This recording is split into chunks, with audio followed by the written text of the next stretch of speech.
ಲೂಕರ ಶುಭ ಸಂದೇಶ 15ನೇ ಅಧ್ಯಾಯ 8-10. ಯಾವ ಹೆಂಗಸು ತನ್ನಲ್ಲಿ 10 ಪಾವಲಿಗಳಿರಲಾಗಿ ಒಂದು ಪಾವಲಿ ಕಳೆದು ಹೋದರೆ ದೀಪ ಹಚ್ಚಿ ಮನೆಯನ್ನು ಗುಡಿಸಿ ಸಿಕ್ಕುವ ತನಕ ಅದನ್ನು ಎಚ್ಚರದಿಂದ ಹುಡುಕದೇ ಇದ್ದಾಳು. ಸಿಕ್ಕಿದ ಮೇಲೆ ಆಕೆಯು ತನ್ನ ಗೆಳತಿಯರನ್ನು ನೆರೆಹೊರೆಯರನ್ನು ಕೂಡಿಸಿ, ಕಳೆದು ಹೋಗಿದ್ದ ಪಾವಲಿ ಸಿಕ್ಕಿತು, ನನ್ನ ಸಂಗಡ ಸಂತೋಷಿಸಿರಿ ಎಂದು ಹೇಳುವಳಲ್ಲವೇ? ಅದರಂತೆ ಒಬ್ಬ ಪಾಪಿಯು ದೇವರ ಕಡೆಗೆ ತಿರುಗಿಕೊಳ್ಳುವ ವಿಷಯದಲ್ಲಿ ದೇವದೂತರ ಮುಂದೆ ಸಂತೋಷವಾಗುವುದೆಂದು ನಿಮಗೆ ಹೇಳುತ್ತೇನೆ ಅಂದನು. ಇಂದಿನ ವಾಕ್ಯವು ಕೂಡ ನಮಗೆ ಅದ್ಭುತವಾದಂಥ ಶಿಕ್ಷಣವನ್ನು ನೀಡುತ್ತದೆ. ನನಗೆ ಒಂದೊಂದು ಆತ್ಮವು ಬಹಳ ಮುಖ್ಯ. ಯಾವುದನ್ನೂ ಕಳೆದುಕೊಳ್ಳೋದಕ್ಕೆ ನನಗೆ ಇಷ್ಟ ಇಲ್ಲ. ನಿಮಗೆ ಅದರ ವಿಚಾರವಾಗಿ ಒಂದು ಉದಾಹರಣೆಯನ್ನು ಕೊಡ್ತೀನಿ ಎಂಬುದಾಗಿ ಸ್ಪಷ್ಟವಾಗಿ ಸಾಮ್ಯದ ಮುಖಾಂತರವಾಗಿ ಪ್ರತಿಯೊಬ್ಬರ ಹೃದಯವನ್ನು ಮುಟ್ಟಲು ಕ್ರಿಸ್ತರು ಸಾಮ್ಯವನ್ನು ತಿಳಿಯಪಡಿಸ್ತಾರೆ. ಹೌದು, ಕ್ರಿಸ್ತರು ಏನೋ ನನಗೊಂದು ಜವಾಬ್ದಾರಿ ಇದೆ, ನಾನು ಮಾಡಿ ಮುಗಿಸ್ಬಿಟ್ರೆ ಮುಗೀತು ನನ್ನ ಕೆಲಸ ಅನ್ನೋ ಆಲೋಚನೆಯಲ್ಲಿ ಯಾವುದೇ ಕೆಲಸವನ್ನು ಮಾಡಿಲ್ಲ. ಅವರು ಮಾಡುವ ಪ್ರತಿ ಕೆಲಸದಲ್ಲೂ ಕೂಡ ಅವರು ಸ್ಪಷ್ಟತೆಯಿಂದ ಕೆಲಸ ಮಾಡಿದ್ದಾರೆ. ಅದರ ಪ್ರತಿ ಕಾರ್ಯಗಳಲ್ಲಿನ ಪ್ರತಿಫಲಕ್ಕಾಗಿ ಕೆಲಸ ಮಾಡಿದ್ದಾರೆ. ಅವರು ಮಾಡುವಾಗ ಒಂದು ಹೃದಯಗಳು ಬದಲಾವಣೆ ಹೊಂದಬೇಕು, ಪ್ರತಿಯೊಬ್ಬರು ರಕ್ಷಣೆ ಹೊಂದಬೇಕು ಎಂಬಂಥ ಸಿದ್ಧಾಂತವು ಕೇವಲ ಮಾತಿನಿಂದಲ್ಲ, ನಡೆಯಿಂದ ನೆರವೇರಿಸಿದ್ದಾರೆ. ಹಾಗಾಗಿನೇ ಅವರು ಯಾವತ್ತೂ ಕೂಡ ಸಬ್ಬತ್ ದಿನದಲ್ಲಿ ಇವರು ಬಂದರು, ಇವರು ಈ ಥರ ಹೇಳ್ತಾ ಇದ್ದಾರೆ, ನಾನು ಈಕೆಯನ್ನ ಅಥವಾ ಈತನನ್ನ ಸ್ವಸ್ಥಪಡಿಸಬೇಕಾ ಇಲ್ವಾ ಅಂತ ಆಲೋಚನೆಗೊಳಪಡಲ್ಲ. ಸ್ವಸ್ಥ ಮಾಡ್ತಾರೆ, ರಕ್ಷಣೆ ನೀಡ್ತಾರೆ, ಬಿಡುಗಡೆಯನ್ನು ನೀಡ್ತಾರೆ. ಯಾವುದೇ ವ್ಯಕ್ತಿಯಿಂದ ಅವರ ನಿರ್ಧಾರವನ್ನು ಬದಲಾಯಿಸೋದಿಲ್ಲ. ಸಮಯ ಯಾವುದೇ ಇರಲಿ, ರಕ್ಷಣೆಯನ್ನು ನೀಡಲು ಅವರು ಸದಾ ಸಿದ್ಧರಿರ್ತಾರೆ. ಅವರು ಯಾವತ್ತೂ ಕೂಡ ಸಬ್ಬತ್ ದಿನದಲ್ಲಿ ಅದರಲ್ಲಿ ಇದರಲ್ಲಿ ಯಾವತ್ತೂ ಯೋಚನೆ ಮಾಡಿದವರಲ್ಲ. ಪ್ರತಿ ಆತ್ಮದ ಬಗ್ಗೆ ಯೋಚನೆ ಮಾಡಿದವರು, ಪ್ರತಿ ವ್ಯಕ್ತಿತ್ವಗಳ ಬಗ್ಗೆ ಯೋಚನೆ ಮಾಡಿದವರು. ಇವತ್ತು ನಮಗೇನು ಹೇಳ್ತಾ ಇದ್ದಾರೆ? ಯಾವ ಸಮಯ ಯಾವ ಗಳಿಗೆ ಇಲ್ಲ, ಪ್ರತಿಯೊಬ್ಬರ ರಕ್ಷಣೆಗಾಗಿ ನಿನ್ನ ಹೃದಯ ಮಿಡಿಯಬೇಕು. ನಿನ್ನ ಮನಸ್ಸು ಸದಾ ಕಾಲವೂ ಕೂಡ ಕ್ರಿಸ್ತನ ಭವ್ಯವಾದ ಕಾರ್ಯಕ್ಕೆ ನಮ್ಮನ್ನು ತೊಡಗಿಸಿಕೊಳ್ಬೇಕು. ಅವರ ಕಾರ್ಯ ಎಂಥದ್ದಾಗಿತ್ತು? ರಕ್ಷಣಾ ಕಾರ್ಯ. ಆ ರಕ್ಷಣಾ ಕಾರ್ಯದಲ್ಲಿ ನಮ್ಮನ್ನು ತೊಡಗಿಸಿಕೊಳ್ಬೇಕು. ನಮ್ಮ ಬದುಕನ್ನು ಅದೇ ಹೆಜ್ಜೆ ಜಾಡಿನಲ್ಲಿ ಮುಂದುವರಿಸ್ತಾ ಹೋಗಬೇಕಾಗ್ತದೆ. ಹೌದು, ಅವರು ಯಾವತ್ತೂ ಕೂಡ ಯಾವುದೇ ಒಂದು ಆತ್ಮವನ್ನು ಕೂಡ ತಾತ್ಸಾರ ಮಾಡಲಿಲ್ಲ. ಪ್ರತಿಯೊಂದನ್ನು ಕೂಡ ಪ್ರಮುಖವೆಂಬುದಾಗಿಯೇ ಅವರು ದೃಷ್ಟಿಸಿ ನೋಡ್ತಾ ಇದ್ರು. ಇದು ನಮಗೆ ತಿಳಿಯಪಡಿಸುವಂತಹ ಸತ್ಯ ವಿಚಾರ. ನೋಡಿ, ಒಬ್ಬಳು ಮಹಿಳೆ ರಕ್ತಸ್ರಾವದಿಂದ ಸಂಪೂರ್ಣವಾಗಿ ನರಳಾಡ್ತಾ ಇರ್ತಾಳೆ ಅಲ್ವಾ? ಆಕೆ ಹಿಂಬದಿಯಿಂದ ಬಂದು ಆತನ ಉಡುಪಿನ ಬಟ್ಟೆಯ ತುಂಡನ್ನು ಬಟ್ಟೆಯನ್ನು ಮುಟ್ತಾಳಷ್ಟೇ. ಆಕೆಗೆ ಸ್ವಸ್ಥತೆ ಆಗುತ್ತೆ. ಆಕೆ ಯಾರಿಗೂ ಹೇಳದೆ ಅಲ್ಲಿಂದ ನಿಧಾನವಾಗಿ ದೂರ ಆಗ್ತಾಳೆ. ಆದರೆ ಪ್ರಭು ಯೇಸು ತಕ್ಷಣವೇ ನಿಲ್ತಾರೆ. ನನ್ನಿಂದ ಶಕ್ತಿ ಹೊರಟಿತ್ತು ಎಂಬುದಾಗಿ ಅವರು ತಿಳಿಯಪಡಿಸಿದಾಗ ಆಕೆ ಇನ್ನು ನಾನು ಈ ವಿಚಾರದಲ್ಲಿ ಮರೆಯಾಗಲು ಸಾಧ್ಯವಿಲ್ಲ ಅಂತ ತಿಳ್ಕೊಂಡು ಎಲ್ಲರ ಮುಂದೆ ಸಾಕ್ಷಿಯನ್ನು ನುಡಿತಾಳೆ. ಆ ಸಾಕ್ಷಿ ಅವರು ನೀನು ಯಾಕೆ ಮುಟ್ತೆ ಅಂತ ಪ್ರಶ್ನೆ ಹಾಕೋದಿಲ್ಲ. ನೀನು ಯಾರು ನನ್ನನ್ನು ಕೇಳದೆ ನೀನು ನನ್ನನ್ನು ಮುಟ್ಟೋದಿಕ್ಕೆ ಅಂತ ಹೇಳಲಿಲ್ಲ. ಯಾವುದೇ ಪ್ರಶ್ನೆಗಳನ್ನು ಹಾಕದೆ ಆಕೆಯನ್ನು ಏನು ಮಾಡ್ತಾರೆ? ನಿನ್ನ ನಂಬಿಕೆಯೇ ನಿನ್ನನ್ನು ಸ್ವಸ್ಥಪಡಿಸಿದೆ. ಏನು ಹೇಳ್ತಾರೆ? ನಿನ್ನ ನಂಬಿಕೆಯಿಂದ ನೀನು ಸ್ವಸ್ಥ ಆಗಿದ್ದೀಯಾ ಅಂತ ಹೇಳ್ತಾರೆ. ಅಂದರೆ ಅದರ ಅರ್ಥ ಏನು? ನನ್ನನ್ನು ಮುಟ್ಟಿದ್ರು ರಕ್ಷಣೆಯನ್ನು ಹೊಂದಿದ್ರು. ಆದರೆ ಆಕೆ ರಕ್ಷಣೆ ಹೊಂದಿದ್ದು ಪ್ರತಿಯೊಬ್ಬರಿಗೂ ಸಾಕ್ಷಿಯಾಗಬೇಕು. ಆ ಸಾಕ್ಷಿಯು ಇನ್ನಷ್ಟು ಜನರಲ್ಲಿ ನಂಬಿಕೆಯನ್ನು ಹುಟ್ಟಿಸಬೇಕು. ರಕ್ಷಣೆಯ ಕಾರ್ಯ ಇನ್ನಷ್ಟು ಜನರಲ್ಲಿ ಜರುಗಬೇಕು. ಅವರೆಲ್ಲರೂ ರಕ್ಷಣೆಗೆ ಬರಬೇಕು. ಅಷ್ಟೇ ಅವರ ಉದ್ದೇಶ. ಆಕೆಯನ್ನು ಬೈಲಿಲ್ಲ, ದಂಡಿಸಲಿಲ್ಲ, ಇನ್ನೊಂದು ಮತ್ತೊಂದು ಮಾಡಲಿಲ್ಲ, ವಿರೋಧಿಸಲಿಲ್ಲ. ಆಕೆಗೆ ನಿನ್ನ ನಂಬಿಕೆ ನಿನ್ನ ಸ್ವಸ್ಥಪಡಿಸಿದೆ ಅಂತ ಕಳಿಸಿಕೊಟ್ಬಿಡ್ತಾರೆ. ಇದು ನನ್ನ ಪ್ರಭು ಯೇಸು. ಯಾವುದೇ ಸಮಯದಲ್ಲಾದರೂ ನಿನಗೆ ಕಾರ್ಯ ಆಗಲಿ, ಆದರೆ ನೀನು ನಂಬಿ ನೀನು ರಕ್ಷಣೆಯನ್ನು ಹೊಂದಿದ್ದಿ. ಅದು ನಿನ್ನಲ್ಲಿಯೇ ಹೂತಿಟ್ಟುಕೊಳ್ಳಬೇಡ, ನಿನ್ನಲ್ಲೇ ಹವಿತ್ತು ಇಟ್ಟುಕೊಳ್ಳಬೇಡ. ಅದು ನಿನಗೆ ನಷ್ಟವನ್ನು ತರ್ತದೆ. ನಿನ್ನಲ್ಲಿರುವಂತಹ ಅಮೂಲ್ಯವಾದದ್ದನ್ನು ಕೂಡ ನಿನ್ನಿಂದ ತೆಗೆದು ಇನ್ನೊಬ್ಬರಿಗೆ ಕೊಡಲ್ಪಡ್ತದೆ. ಆದರೆ ನೀನು ಸಾಕ್ಷಿಯನ್ನು ಎಲ್ಲರ ಮುಂದೆ ಹೇಳು. ಆಗೇನಾಗ್ತದೆ? ಅವರೆಲ್ಲರ ಆತ್ಮರಕ್ಷಣೆಯ ಪ್ರತಿಫಲವು ನಿನ್ನ ಹೆಸರಲ್ಲಿ ಲಿಖಿತವಾಗ್ತದೆ. ಇದು ಬಹಳ ಮುಖ್ಯ. ನನಗಾದ ಪ್ರತಿ ಸಾಕ್ಷಿಗಳನ್ನು ಹೇಳಲು ಮುಜುಗರ ಪಡಬೇಡಿ, ಅಧೈರ್ಯದಿಂದ ಹಿಂದೇಟು ಹಾಕಬೇಡಿ. ಯಾಕೆಂದರೆ ನಿಮ್ಮಲ್ಲಿ ನಡೆದಂತಹ ಆ ಅದ್ಭುತ ಕಾರ್ಯಗಳು ಎಷ್ಟೋ ಬಲಹೀನ ಹೃದಯಗಳಲ್ಲಿ ಬಲಾಢ್ಯವಾದ ನಂಬಿಕೆಯನ್ನು ಹುಟ್ಟಿಸಬಹುದಾದಂತಹ ವಿಚಾರವಾಗಿರ್ಬೋದು. ಅದು ದೇವರ ರಕ್ಷಣಾ ಕಾರ್ಯದಲ್ಲಿ ನಿಮ್ಮ ಪಾತ್ರ ಆಗಿರ್ಬೋದು. ದಯಮಾಡಿ ನಿಮ್ಮಲ್ಲಾದಂತಹ ಚಿಕ್ಕ ಚಿಕ್ಕ ಅದ್ಭುತಗಳನ್ನು, ದೇವರ ಕಾರ್ಯಗಳನ್ನು ದಯಮಾಡಿ ಇನ್ನೊಬ್ಬರ ಮುಂದೆ ಸಾಕ್ಷಿಯುತವಾಗಿ ನುಡಿಯಿರಿ. ಯಾಕೆಂದರೆ ಪ್ರತಿಯೊಬ್ಬರೂ ಕೂಡ ರಕ್ಷಣೆ ಹೊಂದಬೇಕೆಂಬುದು ದೇವರ ಉದ್ದೇಶ. ಆ ಉದ್ದೇಶದಲ್ಲಿ ನೀವು ಪಾಲುಗಾರರಾಗುವಂತಹ ಅದ್ಭುತ ಅವಕಾಶಗಳು ಅವು. ಇಲ್ಲಿ ನಾವು ಯಾವುದನ್ನು ದುಡ್ಡು ಕೊಟ್ಟು ಯಾವುದನ್ನು ಪಡ್ಕೊಳ್ಳೋದಿಲ್ಲ. ದುಡ್ಡು ಕೊಟ್ಟು ನಾನು ಯಾರಿಗೂ ಕೂಡ ಯಾವುದೇ ವಿಚಾರವನ್ನು ಹೇಳಬೇಕಾಗಿಲ್ಲ. ಇಲ್ಲಿ ಎಲ್ಲ ಫ್ರೀ. ದೇವರು ನನಗೆ ಉಚಿತವಾಗಿ ಕಾರ್ಯ ಮಾಡ್ತಾರೆ. ನನ್ನ ಜೀವಿತದಲ್ಲಿ, ನಮ್ಮ ಕುಟುಂಬಗಳಲ್ಲಿ, ಪ್ರತಿಯೊಂದರಲ್ಲೂ ಕೂಡ ದೇವರು ಉಚಿತವಾಗಿ ನಮ್ಮಲ್ಲಿ ಕಾರ್ಯ ಮಾಡಿರ್ತಾರೆ. ಮಾಡಿದ ಕಾರ್ಯಕ್ಕೆ ನಾವು ಸಾಕ್ಷಿಯನ್ನು ಉಚಿತವಾಗಿ ನೀಡಬೇಕು. ಯಾಕೆಂದರೆ ಆ ಸಾಕ್ಷಿಯು ಇನ್ನಷ್ಟು ಬಲಹೀನ ಹೃದಯಗಳಲ್ಲಿ ಬಲಾಢ್ಯವಾದ ನಂಬಿಕೆಯನ್ನು ಹುಟ್ಟಿಸುವಂಥದ್ದಾಗಿರ್ತದೆ. ಹಾಗಾಗಿ ಇಂದಿನ ವಾಕ್ಯ ಹೇಳುವಂತಹ ಅದ್ಭುತ ಶಿಕ್ಷಣವನ್ನು ಮನಸ್ಸಿನಲ್ಲಿಟ್ಟುಕೊಳ್ಳೋಣ. ಒಂದೊಂದು ಆತ್ಮವನ್ನು ಅಷ್ಟು ಅವರೇನು ಮಾಡ್ತಾರೆ, ಗಮನಿಸ್ತಾರೆ. ಆಕೆಯ ಸಾಕ್ಷಿ ಹೇಳಬೇಕಾದ ಅವಶ್ಯಕತೆ ಇಲ್ಲ, ಸಾಕ್ಷಿ ಹೇಳುವಂತೆ ಮಾಡ್ತಾರೆ. ಯಾಕೆಂದರೆ ಅಲ್ಲಿರುವ ಕೆಲವು ಆತ್ಮಗಳ ರಕ್ಷಣೆ ಅಗತ್ಯವಾಗಿತ್ತು. ಆ ಸಾಕ್ಷಿಯನ್ನು ಕೇಳಿದ ಪ್ರತಿಯೊಬ್ಬರ ಹೃದಯಗಳಲ್ಲಿ ನಂಬಿಕೆ ಮೂಡಬೇಕಾಗಿತ್ತು. ಅವರೆಲ್ಲರೂ ರಕ್ಷಣೆಯ ಕಡೆಗೆ ಬರಬೇಕಾಗಿತ್ತು.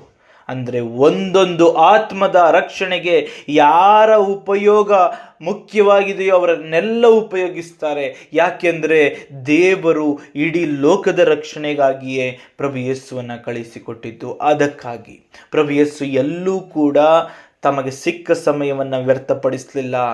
ಅವರು ಪ್ರತಿ ಸಮಯದಲ್ಲೂ ಆತ್ಮರಕ್ಷಣೆಗಳನ್ನು ಮಾಡುತ್ತಲೇ ಬರ್ತಾರೆ. ಅವರ ದೃಷ್ಟಿ ಇಷ್ಟೇ, ಪ್ರತಿಯೊಬ್ಬರು ರಕ್ಷಣೆ ಹೊಂದಬೇಕು ಅಷ್ಟೇ. ಅದರ ಹೊರತಾಗಿ ಯಾವುದೇ ಲಾಭಕ್ಕಾಗಿ ಅವರು ಮಾಡಿದವರಲ್ಲ, ಯಾವುದೇ ರೀತಿಯ ಸನ್ಮಾನಕ್ಕಾಗಿ ಅವರು ಮಾಡಿದವರಲ್ಲ, ಯಾವುದೋ ಅಧಿಕಾರಕ್ಕಾಗಿ ಮಾಡಿದವರಲ್ಲ, ಯಾವುದೋ ಐಶ್ವರ್ಯಕ್ಕಾಗಿ, ಅಂತಸ್ತಿಗಾಗಿ, ಭೂಮಿಗಾಗಿ ಮಾಡಿದವರಲ್ಲ, ಯಾವುದೋ ಚಟಕ್ಕಾಗಿ, ಯಾವುದೋ ಆಸೆಯನ್ನು ಪರಿಪೂರ್ಣಗೊಳಿಸಿಕೊಳ್ಳುವುದಕ್ಕಾಗಿ ಏನನ್ನೂ ಮಾಡಿದವರಲ್ಲ. ಅವರು ತಂದೆಯ ಚಿತ್ತವನ್ನು ಹೊರತಾಗಿ ಇನ್ಯಾವುದನ್ನು ತನ್ನ ಮನಸ್ಸಿನಲ್ಲಿಟ್ಟುಕೊಳ್ಳದೆ ಪರಿಪೂರ್ಣ ಹೃದಯದಿಂದ ನಿಸ್ವಾರ್ಥ ರೀತಿಯಲ್ಲಿ ಸೇವೆಯನ್ನು ಮಾಡಿದಾತರು ನಮ್ಮ ಪ್ರಭು ಯೇಸು ಕ್ರಿಸ್ತರು. ಆ ಹೃದಯವು ಅತಿ ಶ್ರೇಷ್ಠವಾದ ಹೃದಯ. ಅದು ಎಲ್ಲ ಆತ್ಮರಕ್ಷಣೆಗಾಗಿ ತನ್ನ ಜೀವಿತದಲ್ಲಿ ಅಮೂಲ್ಯವಾದಂತಹ ಕಾರ್ಯಗಳನ್ನೇ ಮಾಡ್ತಾ ಬರ್ತಾರೆ. ಹಾಗಿದ್ರೆ ಇವತ್ತು ನಮಗೆಲ್ಲ ಒಂದು ವಿಚಾರ ಗೊತ್ತಿರಬೇಕು. ನಾನಿವತ್ತು ಈ ವಾಕ್ಯವನ್ನು ಕೇಳಿಸಿಕೊಳ್ತಾ ಇದ್ದೀನಿ. ಮಗನೇ, ಮಗಳೇ, ನೀನು ಧನ್ಯನು. ಯಾಕೆಂದರೆ ಈ ಆತ್ಮೀಕವಾದಂಥ ವರದಾನವು ಎಷ್ಟೋ ತಲೆಗಳಿಗೆ ಕನಸು, ನಿನ್ನ ಜೀವಿತಕ್ಕೆ ನನಸಾಗಿ ದೊರೆತಿದೆ. ಸ್ವರ್ಗ ಸಾಮ್ರಾಜ್ಯವನ್ನು ಹೇಗೆ ಪಡ್ಕೊಳ್ಳೋದು ಎನ್ನುವ ಸತ್ಯವು ಯೇಸುವಿನ ಮುಂಚೆ ಅಷ್ಟು ಸುಲಭವಾಗಿ ಯಾರಿಗೂ ಗೊತ್ತಿರಲಿಲ್ಲ. ಪ್ರಭು ಯೇಸುವನ್ನು ಕಾಣಬೇಕೆನ್ನುವಂತಹ ಕನಸು ಎಷ್ಟೋ ವರ್ಷಗಳ ಹಿಂದೆ ಹುಟ್ಟಿದಂತಹ ಪ್ರವಾದಿಗಳಲ್ಲಿ ಇತ್ತು, ಜನರಲ್ಲಿ ಇತ್ತು. ಆದರೆ ಅವರಿಗೆ ಸಂಪೂರ್ಣ ಆಗಲಿಲ್ಲ. ನಾವು ಕೂಡ ಪ್ರಭು ಯೇಸುವನ್ನು ಕಣ್ಣಾರೆ ನೋಡಿಲ್ಲ. ಆದರೆ ವಾಕ್ಯದ ಮುಖಾಂತರವಾಗಿ ಅವರ ಭಾವನೆಗಳನ್ನು, ಅವರ ವ್ಯಕ್ತಿತ್ವವನ್ನು, ಅವರ ತತ್ವಗಳನ್ನು ನಾವು ಇವತ್ತು ಅನುಭವಿಸ್ತಾ ಇದ್ದೀವಿ.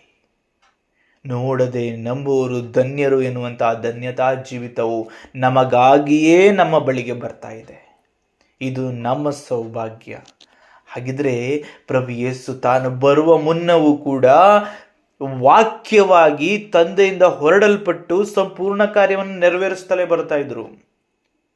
ಅವರು ಲೋಕಕ್ಕೆ ಬಂದಾಗಲೂ ಕೂಡ ತಂದೆಯಿಂದ ಹೊರಟಂತಹ ಮಾತನ್ನ, ಚಿತ್ತವನ್ನು ಸಂಪೂರ್ಣಗೊಳಿಸುವುದರಲ್ಲೇ ತಮ್ಮನ್ನು ತೊಡಗಿಸಿಕೊಂಡರು.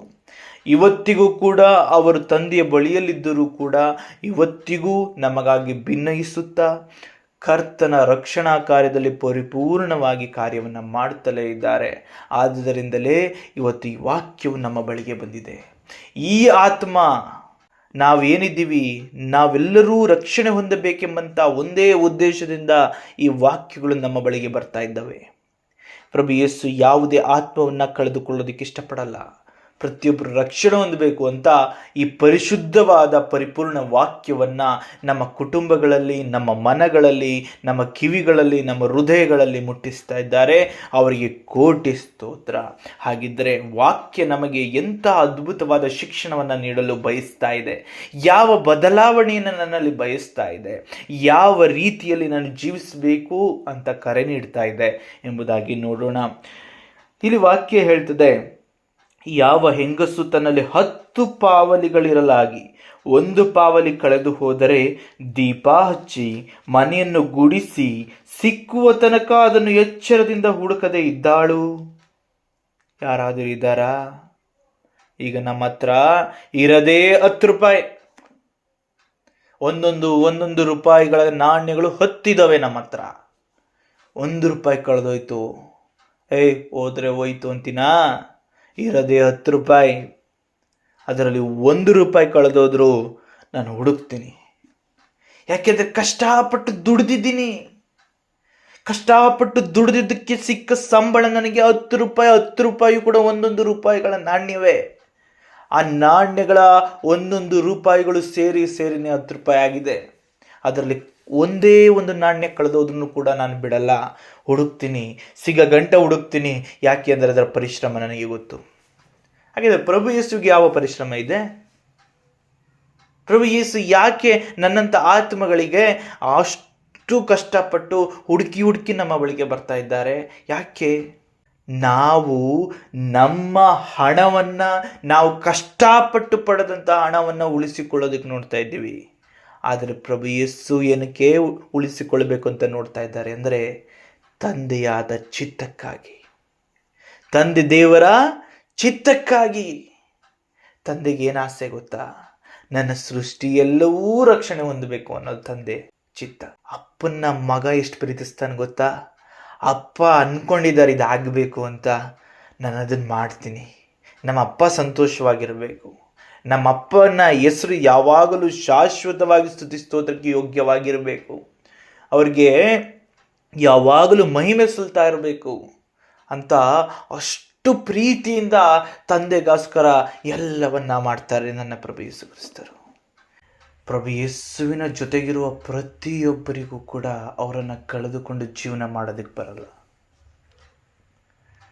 ಪ್ರಭು ಯೇಸುವನ್ನು ತಂದೆಯಾದ ದೇವರು ಅಲ್ಲಿಂದ ಕಳಿಸಿದ ಮೇಲೆ ಅವರು ಯಾವಾಗಲೂ ಪ್ರಭು ಯೇಸುವಿನ ಬಗ್ಗೆ ಆಲೋಚಿಸ್ತಿದ್ರು ಅನ್ನೋದಕ್ಕೆ ಅವರು 30 ವರ್ಷಗಳ ಕಾಲ ತಂದೆಯಾದ ದೇವರು ಕಾಯ್ತಾನೇ ಇರ್ತಾರೆ. ಅಷ್ಟು ವರ್ಷವು ಅವರು ಒಂದು ಚೂರು ದಾರಿ ತಪ್ಪದೆ ಜೀವಿಸ್ತಾರೆ. ಆಗ ಪ್ರಭು ಯೇಸುವಿನ ವಿಚಾರವಾಗಿ ಹೇಳ್ತಾರೆ, ಈತನು ನನ್ನ ಮಗನು, ಈತನನ್ನು ನಾನು ಮೆಚ್ಚಿದ್ದೇನೆ, ಈತನ ಮಾತನ್ನ ಕೇಳಿರಿ ಅಂತ ಹೇಳ್ತಾರೆ. ಇದರ ಅರ್ಥ ಏನು? ತಂದೆಯಾದ ದೇವರು ಸ್ವತಃ ತಾವೇ ಹೇಳ್ತಾರೆ, ಈ ಲೋಕದ ತಂದೆ ತಾಯಿ ಅಂತಲ್ಲ ತಂದೆಯಾದ ದೇವರು, ಅಷ್ಟು ಸುಲಭವಾಗಿ ಯಾರಿಗೂ ಕೂಡ ಅಂಥ ಅಧಿಕಾರವನ್ನು ಕೊಡೋದಿಲ್ಲ. ಆದರೆ ಪ್ರಭು ಯೇಸುವಿಗೆ ಕೊಡ್ತಾರೆ. ಈ ಲೋಕದ ತಂದೆಯರೆಲ್ಲ ಏನು ಮಾಡ್ತಾರೆ? ಈಗ ನಾನು ಒಂದು ಅಧಿಕಾರದಲ್ಲಿದ್ದೀನಿ, ನನ್ನ ಮಗನೂ ಅಧಿಕಾರದಲ್ಲಿರಬೇಕು, ಅವನೆಂತಹ ಕೆಟ್ಟ ದಾರಿಯಲ್ಲಿದ್ರೂ ಅವನು ಅದರ ತಂದೆಯಾದ ದೇವರು ಆಗಲ್ಲ. ಯೋಗ್ಯತೆ ಇದ್ದವರಿಗೆ ಮಾತ್ರವೇ ಕೊಡ್ತಾರೆ. ತನ್ನ ಬಾಯಿಯಲ್ಲಿಯೇ ನುಡಿಯಲ್ಪಟ್ಟ ಪ್ರತಿಯೊಂದು ವಾಕ್ಯವಾಗಿ ನಿಂತಿದ್ದಂತಹ ಪ್ರಭು ಯೇಸು ಕ್ರಿಸ್ತರು ನುಡಿಯಲ್ಪಟ್ಟ ತಕ್ಷಣವೇ ಅದು ಕಾರ್ಯರೂಪದಲ್ಲಿ ನೆರವೇರಲ್ಪಟ್ಟು ಮತ್ತೆ ಹಿಂದಿರುಗುತ್ತಿದ್ದಂತಹ ಪ್ರಭು ಯೇಸು ಕ್ರಿಸ್ತರು ಇಂದು ತಂದೆಯಿಂದ ಬೇರ್ಪಟ್ಟವರಾಗಿ ಲೋಕದಲ್ಲಿ ನೆಲೆಸಿ ಅದೇ ಕಾರ್ಯಗಳನ್ನು ನೆರವೇರಿಸ್ತಾರೆ ಅಂದರೆ ತಂದೆಗೆ ಎಷ್ಟು ಸಂತೋಷ ಆಗಿರುತ್ತೆ, ನೀವು ಊಹಿಸೋದಕ್ಕೂ ಸಾಧ್ಯ ಇಲ್ಲ. ತಂದೆಯ ಬಳಿಯಲ್ಲಿ ಇದ್ದಂತಹ ಪ್ರಭು ಯೇಸು ಕ್ರಿಸ್ತರು ಅವರು ನುಡಿದಾಗ ಬರುವಂತಹ ಸ್ವರವಾಗಿದ್ರು. ಆ ಸ್ವರವೇ ಅಷ್ಟರ ಮಟ್ಟಿಗೆ ಕಾರ್ಯವನ್ನು ಮಾಡ್ತಾ ಇತ್ತು. ಈಗ ದೇಹವನ್ನು, ಮಣ್ಣಿನಿಂದ ರೂಪಿತವಾದ ಆ ದೇಹವನ್ನು ಪಡ್ಕೊಂಡು ಈ ಲೋಕದಲ್ಲಿ ನೆಲೆಯಾಗಿ ಜೀವಿಸುವಾಗಲೂ ಕೂಡ ಅವರ ತತ್ವವಾಗಲಿ ಅವರ ಗುಣವಾಗಲಿ ಅವರು ಬಿಟ್ಟು ಕೊಡಲೇ ಇಲ್ಲ. ಲೋಕದಲ್ಲಿ ಎಲ್ಲರೂ ಅಂತಾರೆ, ಎಲ್ಲ ಆಕರ್ಷಣೆಗಳು ಎಲ್ಲವನ್ನ ಬಿಟ್ಟುಬಿಟ್ಟು ಹೇಗೆ ಜೀವನ ಮಾಡೋಕ್ಕಾಗುತ್ತೆ? ಈ ಆಸೆಗಳನ್ನು ಬಿಟ್ಟುಬಿಟ್ಟು ಜೀವನ ಮಾಡೋಕ್ಕಾಗುತ್ತಾ? ಈ ಬದುಕಿನಲ್ಲಿ ನಾವು ಏನನ್ನಾದರೂ ನೋಡಿದ ಕ್ಷಣ, ಬಯಸಿದ ಕ್ಷಣ ಪಡೆದುಕೊಳ್ಳದೇನೆ ಹಾಗೆ ನಾನು ಎಲ್ಲವನ್ನು ತ್ಯಾಗ ಮಾಡಿಬಿಟ್ಟು ಜೀವನ ಮಾಡಿಬಿಡ್ತೀನಿ ಅನ್ನೋಕ್ಕೆ ನಾವೇನು ದೇವರ ಅಂತಾರೆ. ಆದರೆ ಪ್ರಭು ಯೇಸು ಸ್ವತಃ ದೇವರಾಗಿದ್ದರೂ ಕೂಡ ಮನುಷ್ಯರಾಗಿ ಇದು ಸಾಧ್ಯ ಅಂತ ತೋರ್ಪಡಿಸ್ತಾರೆ. ಹಾಗಿದ್ದರೆ ನಾವು ದೇವರ ಅಲ್ಲ, ಮನುಷ್ಯಾವತಾರದಲ್ಲಿ ಬಂದ ಪ್ರಭು ಯೇಸುವಿನ ಅನುಯಾಯಿಗಳು ನಾವು ಮಾಡಲೇಬೇಕು. ಅವರ ಪ್ರೀತಿ ಎಷ್ಟು ಅಗಮ್ಯ ಅಂತಂದರೆ ನೋಡಿ, ಅವರು ಎಲ್ಲಾದರೂ ಒಂದು ಜಾಗದಲ್ಲಿ ಇದ್ದಾರೆ ಅಂದರೆ ಅವರ ಮೇಲೆ ಎಲ್ಲರೂ ಕೂಡ ಆತುಕೊಂಡು ಬಿಡ್ತಾರೆ. ಅವರ ಮೇಲೆ ಅವರು ನಂಬಿಕೆ ಇಟ್ಕೊಂಡಿರ್ತಾರೆ. ಅವರಿಲ್ಲ ಅಂದರೆ ನಮ್ಗೆ ಆಗೋದಿಲ್ಲ ಅನ್ನುವಷ್ಟರ ಮಟ್ಟಿಗೆ ಅವರು ಅವರ ಮೇಲೆ ಆಧಾರವಾಗಿರ್ತಾರೆ. ಇದಕ್ಕೆ ಮೂಲ ಉದಾಹರಣೆ ಏನಂದರೆ, ಅವರು ಸಮುದ್ರದಲ್ಲಿ ಪ್ರಯಾಣ ಮಾಡ್ತಾ ಇರ್ತಾರೆ. ಪ್ರಭು ಯೇಸು ಮಲಗಿರ್ತಾರೆ. ಯಾವುದರಲ್ಲಿ? ದೋಣಿಯಲ್ಲಿ. ಆದರೆ ಅಲ್ಲಿ ಬಿರುಗಾಳಿ ಬೀಸ್ತದೆ. ಬಿರುಗಾಳಿ ಬೀಸುತ್ತೆ. ಅಲೆಗಳು ಯಥೇಚ್ಛವಾಗಿ ಬಡಿಯಲು ಪ್ರಾರಂಭಿಸುತ್ತೆ. ನೀರು ದೋಣಿಯೊಳಗೆ ಬರೋಕ್ಕೆ ಪ್ರಾರಂಭ ಆಯಿತು. ದೋಣಿಯೊಳಗೆ ಪ್ರಭು ಯೇಸು ಇದ್ದಾರೆ, 12 ಮಂದಿ ಶಿಷ್ಯರು ಕೂಡ ಇದ್ದಾರೆ. ಆ ಸಮಯದಲ್ಲಿ ಏನಾಗುತ್ತೆ? ಪ್ರಭು ಯೇಸು ಎದ್ದುಬಿಟ್ಟು ಏನಾದರೂ ಹೇಳಿದ್ರ? ಮಲಗೇ ಇದ್ರು. ಶಿಷ್ಯರು ಮಾತ್ರ ಹೆದರಿಕೊಂಡ್ರು. ಗುರುವೇ ಎದ್ದೇಳು ಎದ್ದೇಳು, ಎದ್ದೇಳಿಸ್ತಾರೆ. ಆದರೆ ಪ್ರಭು ಯೇಸು ಎದ್ದು ಮೊದಲು ಆ ಅಲೆಯನ್ನ, ಆ ಬಿರುಗಾಳಿಯನ್ನ ಗದರಿಸಿ ಶಾಂತಗೊಳಿಸ್ತಾರೆ. ಆ ನಂತರ ಶಿಷ್ಯರಿಗೆ ಹೇಳ್ತಾರೆ, ನಿಮಗೆ ನಂಬಿಕೆ ಇಲ್ವಾ ಅಂತ. ಪ್ರಭು ಯೇಸು ಇದ್ದಾರೆ ಅಂತಂದ್ರೆ ಅಲ್ಲಿ ಯಾವುದೇ ಅಪಾಯ ಇದ್ರೂ ಅದು ಏನೂ ನಮ್ಮನ್ನ ಮಾಡೋದಿಲ್ಲ. ಇದೇ ನಂಬಿಕೆ. ಇದನ್ನ ಶಿಷ್ಯರಲ್ಲಿ ಹುಟ್ಟು ಹಾಕೋದಿಕ್ಕೆ ಎಷ್ಟು ವರ್ಷಗಳು, 3.5 ವರ್ಷಗಳಾದರೂ ಕೂಡ ಸಾಧ್ಯ ಆಗಿರಲಿಲ್ಲ. ಆದರೆ ಆ ಬಲಾಢ್ಯತೆ, ಆ ನಂಬಿಕೆ, ಸದೃಢತೆ ಮೂಡಿದ್ದು ಯಾವಾಗ ಪ್ರಭು ಯೇಸು ಪುನರುತ್ಥಾನರಾಗಿ ಸ್ವರ್ಗಾರೋಹಣರಾಗಿ ಆತ್ಮೀಕ ಬಲವಾದಂಥ ಪವಿತ್ರಾತ್ಮರನ್ನು ಅವರಿಗಾಗಿ ಕಳುಹಿಸಿಕೊಟ್ಟಾಗ ಆ ಒಂದು ಬೀಜಗಳು ಬಿತ್ತಲ್ಪಟ್ಟಿತ್ತಲ್ಲ ಪ್ರಭು ಯೇಸು ಇದ್ದಾಗ, ಅವೆಲ್ಲವೂ ಚಿಗುರೊಡೆದವು, ಅವೆಲ್ಲವೂ ಗಿಡವಾದವು, ಅವೆಲ್ಲವೂ ಮರವಾದವು, ಅವೆಲ್ಲವೂ ಫಲ ಕೊಟ್ಟವು. ಅವರ ನಂಬಿಕೆಯನ್ನು ಕಿತ್ತು ಹಾಕೋದಕ್ಕೆ ಯಾರಿಂದಲೂ ಅವರ ಜೀವವನ್ನೇ ತೆಗೆಯೋದಕ್ಕೆ ಸಾಧ್ಯ ಆಯಿತೇ ಹೊರತು ದೇಹಾತ್ಮಗಳನ್ನು, ಜೀವಗಳನ್ನು ಬೇರ್ಪಡಿಸೋದಕ್ಕೆ ಸಾಧ್ಯ ಆಯಿತೇ ಹೊರತು ಅವರಲ್ಲಿದ್ದ ನಂಬಿಕೆಯನ್ನು ಕಿತ್ತು ಹಾಕೋದಕ್ಕೆ ಇಡೀ ಪ್ರಪಂಚದಲ್ಲಿ ಯಾವುದೇ ಸಂದರ್ಭ, ಯಾವುದೇ ಸಂಬಂಧ, ಯಾವುದೇ ಶೋಧಕ, ಯಾವುದೇ ಕಷ್ಟ ವೇದನೆಗಳು, ಯಾವುದೇ ನರಳಾಟಗಳಿಗೂ ಕೂಡ, ಯಾವುದೇ ಮರಣಕ್ಕೂ ಕೂಡ ಸಾಧ್ಯವಾಗಲಿಲ್ಲ. ಪ್ರಭು ಯೇಸು ಯಾಕೆ ಆತ್ಮಗಳ ರಕ್ಷಣೆಗಾಗಿ ಕಾರ್ಯ ಮಾಡ್ತಲೇ ಇರ್ತಾರೆ ಅಂತಂದರೆ, ಇವತ್ತು ಪ್ರಭು ಯೇಸುವಿನ ಮುಖಾಂತರವಾಗಿ ಬಿತ್ತಲ್ಪಡುವ ಪ್ರತಿಯೊಂದು ಬೀಜವೂ ಕೂಡ ಒಂದಲ್ಲ ಒಂದು ದಿನ ಚಿಗುರೊಡೆಯುತ್ತೆ, ಗಿಡವಾಗುತ್ತೆ, ಮರವಾಗುತ್ತೆ, 100ರಷ್ಟು ಫಲ ಕೊಡುತ್ತೆ.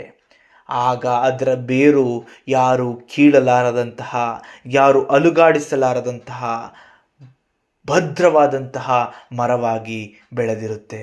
ಯಾವ ಬಿರುಗಾಳಿ ಬಂದರೂ ಹೆದರೋಲ್ಲ, ಯಾವುದೇ ಜೋರಾದ ಮಳೆ ಬಂದರೂ ಹೆದರೋಲ್ಲ, ಯಾವುದೇ ರೀತಿಯ ಸಂದರ್ಭ ಬಂದರೂ ಹೆದರೋಲ್ಲ. ಯಾಕೆ ಅಂದರೆ ಆ ಮರವು ಜೀವಿಸುತ್ತಿರುವ ಜಾಗವು ತಂದೆಯಾದ ದೇವರದು. ಪ್ರಭು ಯೇಸು ಎಂಬಂತಹ ಜೀವ ಜಲದ ಬುಗ್ಗಿಯ ನಡುವೆ, ಹತ್ತಿರದಲ್ಲಿ, ಬದಿಯಲ್ಲಿ ಅದು ಚಿಗುರೊಡೆದ ಮರವಾಗಿದೆ. ಅದನ್ನು ಒಣಗಿಸೋದಕ್ಕೆ ಯಾವುದೇ ಬೇಸಿಗೆಗಾಲಕ್ಕೂ ಸಾಧ್ಯವಿಲ್ಲ. ಅದನ್ನು ಮುಳುಗಿಸೋದಕ್ಕೆ ಯಾವುದೇ ಮಳೆಗಾಲಕ್ಕೂ ಸಾಧ್ಯ ಇಲ್ಲ. ಅದನ್ನು ಸಂಪೂರ್ಣ ನಾಶಪಡಿಸೋದಕ್ಕೆ ಯಾರಿಂದಲೂ ಕೂಡ ಸಾಧ್ಯ ಇಲ್ಲ. ಅದಕ್ಕಾಗಿಯೇ ಪ್ರಭು ಯೇಸು ಸತತವಾಗಿ ಆತ್ಮಗಳ ರಕ್ಷಣೆಗಾಗಿ ಕಾರ್ಯ ಮಾಡ್ತಲೇ ಇದ್ರು. ಅರ್ಥ ಆಗ್ತಿದೆ ಅಲ್ವಾ? ಅವರು ತುಂಬ ಪ್ರೀತಿಮಯ. ಅವ್ರನ್ನ ಕಳ್ಕೊಳ್ಳೋಕೆ ಯಾಕೆ ಯಾರು ಇಷ್ಟಪಡಲ್ಲ ಅಂತಂದರೆ, ಅವರು ನಿಸ್ವಾರ್ಥವಾಗಿ ಜೀವಿಸ್ತಾರೆ. ಯಾರು ಅವರ ಪ್ರೀತಿಯನ್ನು ಅರ್ಥ ಮಾಡ್ಕೊಂಡ್ಬಿಟ್ರೋ, ಯಾರು ಅವರಲ್ಲಿ ಬೆರೆತು ಬಿಟ್ರೋ, ಅವರು ಸಂಪೂರ್ಣವಾಗಿ ಬೆರೆತಾದ ಮೇಲೆ ಯಾವುದೇ ಕಾರಣಕ್ಕೂ ಅವರನ್ನು ಬಿಟ್ಟು ಬರೋಲ್ಲ. ಯಾಕೆಂದರೆ ಅಂಥ ನಿಷ್ಕಲ್ಮಶ ಪ್ರೀತಿ ಇಡೀ ಜಗತ್ತಿನಲ್ಲಿ ಹುಡುಕಿದರೂ ಸಿಗೋದಿಲ್ಲ. ಅಂಥ ಒಂದು ಹೃದಯವಂತಿಕೆ ನಾವು ಈ ಲೋಕದಲ್ಲಿ ಕಾಣಲು ಸಾಧ್ಯವೇ ಇಲ್ಲ. ಅಂಥ ನಿಸ್ವಾರ್ಥವಾದ ತ್ಯಾಗಮಯಿ ಇನ್ಯಾರು ಸಿಗೋದಕ್ಕೆ ಸಾಧ್ಯ ಇಲ್ಲ. ಪ್ರಾಣವನ್ನು ಕೊಡುವಂಥ ಸ್ನೇಹಿತನಿಗಿಂತ ದೊಡ್ಡ ಪ್ರೀತಿ, ದೊಡ್ಡದು ಇನ್ಯಾವುದೂ ಇಲ್ಲ. ಪ್ರಾಣ ಕೊಡುವ ಸ್ನೇಹಿತನಿಗಿಂತ ದೊಡ್ಡದು ಇನ್ಯಾವುದು ಇಲ್ಲವೇ ಇಲ್ಲ. ಅಂತಹ ಸ್ನೇಹಿತನು ನನ್ನ ಪ್ರಭು ಯೇಸು. ಇಂಥವರನ್ನು ಕಳೆದುಕೊಂಡವರಿಗಿಂತ ಮೂರ್ಖರು ಇನ್ಯಾರೂ ಇರೋದಕ್ಕೆ ಸಾಧ್ಯ ಇಲ್ಲ. ಹಾಗಾಗಿ ಇಂದಿನ ವಾಕ್ಯ ಹೇಳ್ತಾ ಇರುವಂಥದ್ದು, 10 ನಾಣ್ಯಗಳಿರುವಂಥ ಒಬ್ಬಾಕೆ ಅದರಲ್ಲಿರುವ 1 ನಾಣ್ಯವನ್ನು ಕಳೆದುಕೊಳ್ಳೋಕೆ ಇಷ್ಟಪಡಲ್ಲ. ಅಂದಮೇಲೆ ತಂದೆಯಾದ ದೇವರ ಭವ್ಯವಾದಂತಹ ಮಗನು, ಅತಿ ಪ್ರೀತಿಯ ಮಗನು, ಅಂಥ ಹೃದಯವಂತಿಕೆ ಉಳ್ಳ ಮಗನು, ಅಂಥ ಪ್ರೀತಿಮಯ್ಯಾದ ಮಗನು, ಅಂಥ ನಿಸ್ವಾರ್ಥಿಯಾದ ಮಗನು, ಯಾವುದೇ ಲಾಭ ಇಲ್ಲದೆ ತನ್ನನ್ನೇ ತ್ಯಾಗವನ್ನು ಮಾಡಿಕೊಂಡ ಮಗನು ಇವತ್ತು ನಮ್ಮನ್ನು ಕಳೆದುಕೊಳ್ಳಕ್ಕೆ ಸಿದ್ಧರಾಗ್ತಾರೆ ಅಂದರೆ ನೀವು ನಂಬ್ತೀರಾ? ದಯಮಾಡಿ ನಂಬೇಡಿ. ಅವರು ಯಾವತ್ತಿಗೂ ಯಾವುದೇ ಆತ್ಮವನ್ನು ಕಳೆದುಕೊಳ್ಳೋದಿಲ್ಲ. ಅವರು ಸದಾ ನೀವು ಬೇಕು ಎಂಬುದಾಗಿಯೇ ಕಾರ್ಯ ಮಾಡುವವರಾಗಿರ್ತಾರೆ. ಇದು ಸತ್ಯ. ಅದಲ್ಲದೆ ನಿಮಗೆ ಇನ್ನೊಂದು ವಿಚಾರವನ್ನು ಹೇಳ್ತೀನಿ. ನಿಮಗೆ ತುಂಬ ಕಷ್ಟಗಳು, ತುಂಬ ವೇದನೆಗಳು, ತುಂಬ ನರಳಾಟಗಳು ಬರ್ತಾ ಇರ್ತವೆ. ಆಗ ನೀವು ದೇವರನ್ನೇ ಬೈತೀರಿ, ದೇವರನ್ನು ನೀವು ಬೈತೀರಿ. ಆದರೆ ಅದೇ ಮನುಷ್ಯನು ಉಗುಳುವಾಗ, ಒಡೆಯುವಾಗ, ತೊಂದರೆ ಕೊಡುವಾಗ, ಯಾವುದೇ ಪ್ರಾಂತ್ಯದಲ್ಲಿ ಅವರು ಬಂದರೂ ಕೂಡ ಇರಬಾರದೆಂಬುದಾಗಿ ಓಡಿಸುವಾಗ ಅವರು ಯಾವತ್ತೂ ಕೂಡ ಆ ಜನರನ್ನು ಬೈಲೇ ಇಲ್ಲ. ನನಗೂ ಪ್ರಭು ಯೇಸುವಿಗೂ ಇರುವ ವ್ಯತ್ಯಾಸ ಅದೇ. ಅವರು ಪ್ರೀತಿಸ್ತಲೇ ಇರ್ತಾರೆ, ನಾವು ದ್ವೇಷಿಸ್ತಲೇ ಇರ್ತೀವಿ. ಅವರು ಕರುಣಿಸ್ತಲೇ ಇರ್ತಾರೆ, ನಾವು ಪಾಪ ಮಾಡ್ತಲೇ ಇರ್ತೀವಿ. ಅವರು ನಮ್ಮನ್ನು ಅಪ್ಪಬೇಕೆಂಬುದಾಗಿ ಬಯಸ್ತಾರೆ, ನಾವು ಕೆಸರನ್ನು ಬಿಟ್ಟು ಬರೋದಕ್ಕೆ ಇಷ್ಟಪಡದೆ ಜೀವಿಸ್ತೀವಿ. ಇದು ನಮಗೂ ಅವರಿಗೂ ಇರೋ ವ್ಯತ್ಯಾಸ. ಅವರು 10 ನಾಣ್ಯದಲ್ಲಿ 1 ನಾಣ್ಯ ನನಗೆ ಬೇಕೇ ಬೇಕು. 1 ಕುರಿ ಕಳೆದೋಗಿದೆ, ಆ ಕುರಿ ನನಗೆ ಬೇಕೇ ಬೇಕು, ಅದನ್ನೂ ನಾನು ಕಳ್ಕೊಳ್ಳೋಕೆ ಇಷ್ಟಪಡಲ್ಲ. ಒಂದೊಂದು ಆತ್ಮವು ರಕ್ಷಣೆ ಹೊಂದಬೇಕು, ಒಬ್ಬೊಬ್ಬನು ಕೂಡ ಪರಲೋಕ ಸಾಮ್ರಾಜ್ಯನ ಸೇರಬೇಕು. ಆ ಮಧುರವಾದಂತಹ ಅತಿ ಶ್ರೇಷ್ಠವಾದಂತಹ ಐಶ್ವರ್ಯವನ್ನು ಅವನು ಪಡ್ಕೋಬೇಕು, ಅವನು ಐಶ್ವರ್ಯವಂತನಾಗಬೇಕು. ಈ ಲೋಕ ನಾಶ ಆಗ್ತದೆ, ಆದರೆ ಪರಲೋಕವು ನಿತ್ಯಕ್ಕೆ ಉಳಿತದೆ. ಅವನು ಆ ಜಾಗದಲ್ಲಿ ಇರಬೇಕು. ಶಿಷ್ಯರುಗಳಾದ ಅವರಿಗೆ ಹೇಳ್ತಾರೆ, ನಾನು ನಿಮಗಿಂತ ಮುಂಚೆ ಹೋಗ್ಬಿಟ್ಟು ಏನು ಮಾಡ್ತೀನಿ ಅಂತ ಹೇಳ್ತಾರೆ. ನಿಮ್ಮನ್ನು ಈ ಲೋಕದಲ್ಲಿ ಶ್ರೀಮಂತನಾಗೋದಕ್ಕೋಸ್ಕರ, ನೀವು ಈ ಲೋಕದಲ್ಲಿ ರಾಜರುಗಳಾಗೋದಕ್ಕೋಸ್ಕರ ನಿಮ್ಮ ಪರವಾಗಿ ತಂದೆಯಲ್ಲಿ ಕೇಳ್ಕೊತೀನಿ ಅಂತ ಹೇಳ್ತಾರಾ? ಇಲ್ಲ. ತಂದೆಯಾದ ದೇವರ ಬಳಿಯಲ್ಲಿದ್ದ ಪ್ರಭು ಯೇಸುವಿಗೆ ಸ್ಪಷ್ಟವಾಗಿ ಗೊತ್ತು, ತಂದೆಯಾದ ದೇವರ ಬಳಿಯಲ್ಲಿರುವ ಆ ಪ್ರಸನ್ನತೆಗಿಂತ ಅತಿ ಶ್ರೇಷ್ಠವಾದ ಜಾಗ ಇನ್ಯಾವುದೂ ಇಲ್ಲ, ಈ ಲೋಕದಲ್ಲೂ ಇಲ್ಲ. ಅದಕ್ಕಾಗಿ ನಿಮಗೆ ಅಲ್ಲಿ ಗುಡಾರಗಳನ್ನು ಸಿದ್ಧಪಡಿಸ್ತೀನಿ ಅಂತ ಹೇಳಿದರು. ನನ್ನ ತಂದೆಯ ಮನೆಯಲ್ಲಿ ಹಲವಾರು ಗುಡಾರಗಳಿವೆ, ಅಲ್ಲಿ ನಿಮಗೆ ಸಿದ್ಧಪಡಿಸಿಕೊಡ್ತೀನಿ. ಯಾಕೆ ಗೊತ್ತಾ? ತಂದೆ ಬಗ್ಗೆ ಅವ್ರಿಗೆ ಗೊತ್ತು. ಅವರು ಎಷ್ಟು ನಿಷ್ಕಲ್ಮಶವಾಗಿ ಪ್ರೀತಿಸ್ತಾರೆ ಅಂತ ತಂದೆ ಬಗ್ಗೆ ಪ್ರಭು ಯೇಸುವಿಗೆ ಗೊತ್ತು. ನೀವು ಅಲ್ಲಿಗೆ ಬನ್ನಿರಿ, ನಮ್ಮ ಅಪ್ಪನ ಹತ್ರ ಬನ್ನಿರಿ. ನೀವು ಈ ಲೋಕ ಏನೋ ಅದು ಅವರ ಕಾಲಿನ ಧೂಳಿಗೂ ಸಮ ಇಲ್ಲ. ಅಲ್ಲಿರುವ ಪ್ರೀತಿ, ಅಲ್ಲಿರುವ ಕರುಣೆ, ಅಲ್ಲಿರುವ ಬಾಂಧವ್ಯ, ಅಲ್ಲಿರುವ ಶ್ರೇಷ್ಠತ್ವ ಇನ್ನೆಲ್ಲೂ ನಿಮಗೆ ಸಿಕ್ಕೋದಿಲ್ಲ. ಬನ್ನಿರಿ, ಅದಕ್ಕೋಸ್ಕರ ನೀವು ನಷ್ಟ ಪಡ್ಕೋಬಾರ್ದು ಅಂತ ನಾನು ಹೇಳ್ತಾ ಇದ್ದೀನಿ. ಆ ಮಹಿಳೆ ಹೇಗೆ 10 ನಾಣ್ಯಗಳಲ್ಲಿ 1 ನಾಣ್ಯ ಕಳೆದೋದ್ರೂ ಹುಡುಕ್ತಾಳೋ, ಹಾಗೆ ನಾನು ಪರಲೋಕಕ್ಕೆ ಸೇರಬೇಕಾದಂಥ ನಿಮ್ಮಂಥವರುಗಳಲ್ಲಿ ಯಾರಾದರೂ ಒಬ್ರು ಕಳ್ಕೊತಾ ಇದ್ದೀರಿ ಅಂದ್ರೂ ನಾನು ದುಃಖ ಪಡ್ತೀನಿ, ನಾನು ವೇದನೆ ಪಡ್ತೀನಿ. ನೀವು ಕೂಡ ನನ್ನ ಬಳಿಗೆ ಬರಬೇಕು ಅಂತ ಬಯಸ್ತೀನಿ. ಯಾಕೆಂದರೆ ನಮ್ಮ ಅಪ್ಪನ ಮನೆ ಆ ಥರ ಇದೆ. ನಮ್ಮ ಅಪ್ಪನ ನೀವು ನೋಡಬೇಕು, ನಮ್ಮ ಅಪ್ಪನ ಬಗ್ಗೆ ನೀವು ತಿಳ್ಕೋಬೇಕು, ನಮ್ಮ ಅಪ್ಪನ ಒಂದು ಪ್ರೀತಿ ಕರುಣೆಗಳನ್ನು ನೀವು ಅನುಭವಿಸಬೇಕು. ಅಷ್ಟು ಶ್ರೇಷ್ಠರು ನಮ್ಮಪ್ಪ. ನೀವು ಅಲ್ಲಿಗೆ ಬನ್ನಿರಿ ಅಂತ ಏಕಮಾತ್ರ ಪುತ್ರರು ಪ್ರಭು ಯೇಸು ಕ್ರಿಸ್ತರು ನಮ್ಮನ್ನು ಕರೀತಾ ಇದ್ದಾರೆ. ಇದನ್ನು ತಪ್ಪು ಅಂತ ಯಾರಾದರೂ ಹೇಳಲಿ, ಅವ್ರಿಗೆ ಬೇಡ. ಅವರ ಹೃದಯ ವಿಶಾಲವಾಗಿದೆ, ಅವರು ಅದ್ರ ಬಗ್ಗೆ ಚಿಂತೆ ಮಾಡಲ್ಲ. ನೀನು ಬಾ ಅಂತ ಕರೀತಾ ಇರ್ತಾರೆ. ಪಾಪಿಗಳ ಕೂಡ ನೀನು ಕೂರ್ತೀಯಾ, ಅವರೊಂದಿಗೆ ಊಟ ಮಾಡ್ತೀಯಾ ಅಂತ ಹೇಳುವ ವ್ಯಕ್ತಿಗಳ ನಡುವೆ ಪಾಪಿಯೇ ನೀನು ರಕ್ಷಣೆ ಹೊಂದಬೇಕು ಅಂತಲೇ ನಿರ್ಧಾರದಲ್ಲಿ ಸ್ಥಿರಗೊಳ್ತಾರಲ್ಲ, ಅದು ನನ್ನ ಪ್ರಭು ಯೇಸು ಕ್ರಿಸ್ತರು. ಅವ್ರು 1000 ಜನ ಮಾತಾಡಲಿ, ನೀನು ರಕ್ಷಣೆ ಹೊಂದಬೇಕು, ನನಗೆ ನೀನು ಬಿಡುಗಡೆ ಹೊಂದಬೇಕು, ನೀನು ನಮ್ಮ ಅಪ್ಪನ ಮನೆಯಲ್ಲಿ ಒಬ್ಬ ಬಾಧ್ಯಸ್ಥನಾಗಬೇಕು ಅಂತಾರಲ್ಲ, ಅದು ನನ್ನ ಪ್ರಭು ಯೇಸು ಕ್ರಿಸ್ತರು. ಅಂಥ ವಿಶಾಲವಾದ ಹೃದಯವುಳ್ಳವರು ನನ್ನ ಪ್ರಭು ಯೇಸು ಕ್ರಿಸ್ತರು. ಒಂದು ಮಹಿಳೆ ತನ್ನಲ್ಲಿರುವ 1 ನಾಣ್ಯವನ್ನು ಕಳೆದುಕೊಂಡ್ರೆ ಅಷ್ಟು ಹುಡುಕ್ತಾಳೆ. ನನ್ನ ಪ್ರಭು ಯೇಸು ಹೃದಯವಂತನು, ಶ್ರೇಷ್ಠವಂತನು, ನೀತಿವಂತರಲ್ಲಿಯೇ ನೀತಿವಂತನು, ಪರಿಶುದ್ಧರಲ್ಲಿಯೇ ಪರಿಶುದ್ಧನು. ಆತನಲ್ಲಿ ಯಾವುದೇ ದ್ವೇಷ ಇಲ್ಲ, ಆತನಲ್ಲಿ ಒಂದು ಚಿಕ್ಕ ಲೋಪವಿಲ್ಲ. ಆತನಲ್ಲಿ ಹುಡುಕಿದರೂ ಕೂಡ ಒಂದೇ ಒಂದು ಪಾಪ ಸಿಕ್ಕೋದಿಲ್ಲ. ಅಷ್ಟು ಪರಿಶುದ್ಧವಾದ ನಿಷ್ಕಲ್ಮಶ ಹೃದಯ. ಯಾವತ್ತಾದರೂ ನಿನ್ನಲ್ಲಿ ಸ್ವಾರ್ಥದಿಂದ ನಿನ್ನಲ್ಲಿ ಏನು ಲಾಭ ಸಿಗುತ್ತೆ ಅಂತ ಹುಡುಕೋದಿಕ್ಕೆ ಸಾಧ್ಯನಾ? ನಿಜವಾಗಿಯೂ ಒಂದನ್ನು ತಿಳ್ಕೊಳ್ಳಿ, ಒಬ್ಬ ಮನುಷ್ಯನಿಂದ ದೇವರಿಗೇನು ಲಾಭ ಇಲ್ಲ, ದೇವರಿಂದ ಮನುಷ್ಯನಿಗೆ ಲಾಭ. ಇದೇ ಸತ್ಯ. ದೇವರಲ್ಲಿ ಬಂದು ನೆಲೆಯಾಗುವುದರಿಂದ ನಿಮಗೆ ಲಾಭ ಹೊರತು ದೇವರಿಗೇನು ಲಾಭ ಇಲ್ಲ. ದೇವರು ಪ್ರೀತಿಮಯಿ, ಅವರು ಪ್ರೀತಿಸೋದ್ರಿಂದ ಕರುಣಿಸಿ ನಮಗೆ ಕೊಡ್ತಾ ಇದ್ದಾರೆ. ಅದು ಬಿಟ್ಟರೆ ಅವರು ಯಾವುದೇ ಲಾಭಕ್ಕಾಗಿ ಏನನ್ನು ಮಾಡುವವರಲ್ಲ, ಅವರು ಪ್ರೀತಿಗಾಗಿ ಮಾಡ್ತಾ ಇದ್ದಾರೆ. ಅವರು ಕರುಣಿಸುವವರಾಗಿರುವುದರಿಂದ ಮಾಡ್ತಾ ಇದ್ದಾರೆ, ಅವರು ಹೃದಯವಂತರಾಗಿರುವುದರಿಂದ ಮಾಡ್ತಾ ಇದ್ದಾರೆ. ಇದೇ ಸತ್ಯ. ಹಾಗೆ ಮುಂದಿನ ವಾಕ್ಯ ಹೇಳ್ತದೆ, ಸಿಕ್ಕಿದ ಮೇಲೆ ಆಕೆಯು ತನ್ನ ಗೆಳತಿಯರನ್ನು ನೆರೆಹೊರೆಯವರನ್ನು ಕೂಡಿಸಿ ಕಳೆದು ಹೋಗಿದ್ದ ಪಾವಲಿ ಸಿಕ್ಕಿತು, ನನ್ನ ಸಂಗಡ ಸಂತೋಷಿಸಿರಿ ಎಂದು ಹೇಳುವಳಲ್ಲವೇ. ನೋಡಿ, ಆಕೆಗೆ ಎಷ್ಟು ಸಂತೋಷ ಆಗ್ಬಿಡ್ತು ಅಂದರೆ, ಇರೋಬರಾಗಿ ಸಿಕ್ಕೋರಿಗೆಲ್ಲರಿಗೂ ಹೇಳ್ತಾಳಂತೆ, ಓಕೆ ನನಗೆ ಒಂದು ನಾಣ್ಯ ಕಳೆದೋಗ್ಬಿಡ್ತು, ಅದು ಸಿಕ್ಬಿಡ್ತು ನನಗೆ ವಾಪಸ್ಸು ಅಂತ. ಆಕೆಯಲ್ಲಿ ಎಷ್ಟು ಸಂತೋಷ ಅಂತ ಗೊತ್ತಾಯ್ತಾ? ಸಂತೋಷ ಅಧಿಕ ಆದಾಗ ಬಾಯಿ ಮುಚ್ಚೋದಕ್ಕೆ ಸಾಧ್ಯ ಇಲ್ಲ, ಅದು ಹೊರಡ್ತಾನೆ ಇರುತ್ತೆ. ಯಾರು ಸಿಕ್ಕಿದ್ರು ಹಿಂಗಾಗ್ಬಿಟ್ಟಿತ್ತು, ನನಗೆ ಹಿಂಗೆ ಸಿಕ್ತು ಅಂತ ಆಕೆ ಹೇಳ್ತಾ ಹೋಗ್ತಾಳೆ. ಆಕೆ ಅಷ್ಟು ಹರ್ಷಾನಂದದಿಂದ ಕೂಡಿದವಳಾಗಿದ್ದಾಳೆ, ಅಷ್ಟು ಸಂತೋಷ ಪಡ್ತಾ ಇದ್ದಾಳೆ, ಅಷ್ಟು ಸಂಭ್ರಮಿಸ್ತಾ ಇದ್ದಾಳೆ. ಅದಕ್ಕಾಗಿ ಅವಳ ಬಾಯಿಂದ ಹಾಗೆ ಸಿಕ್ಕುವವರು ಎಲ್ಲರಿಗೂ ಹೇಳ್ಕೊಂಡು ಓಡಾಡ್ತಾ ಇದ್ದಾಳೆ.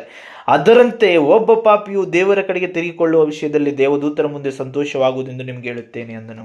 ಅದೇ ರೀತಿಯಲ್ಲಿ ನಾನು ಸೃಷ್ಟಿಸಿದ ಒಂದು ಆತ್ಮ ಕಳೆದು ಹೋಗಿತ್ತು, ನನ್ನನ್ನು ಬಿಟ್ಟು ಹೋಗಿತ್ತು, ಮತ್ತೆ ನನ್ನ ಬಳಿಗೆ ಬಂತು ಅಂತ ಹೇಳಿದಾಗ ದೇವದೂತರ ನಡುವೆ ಪ್ರಭು ಯೇಸು ಕೂಡ ಎಲ್ರಿಗೂ ಹೇಳ್ಕೊಂಡು ಸಂತೋಷ ಪಡ್ತಾರಂತೆ. ಎಷ್ಟು ಚೆನ್ನಾಗಿ ಹೇಳಿದ್ರು ನೋಡಿದ್ರ. ಆಕೆಗೆ ಸಿಕ್ಕ ಒಂದು ನಾಣ್ಯ ಅವಳಿಗೆ ಬಾಯಿ ನಿಲ್ಸಕ್ಕಾಗದೇ ಇರೋಷ್ಟು ಸಂತೋಷ ತಂದು ಕೊಟ್ಬಿಡ್ತು.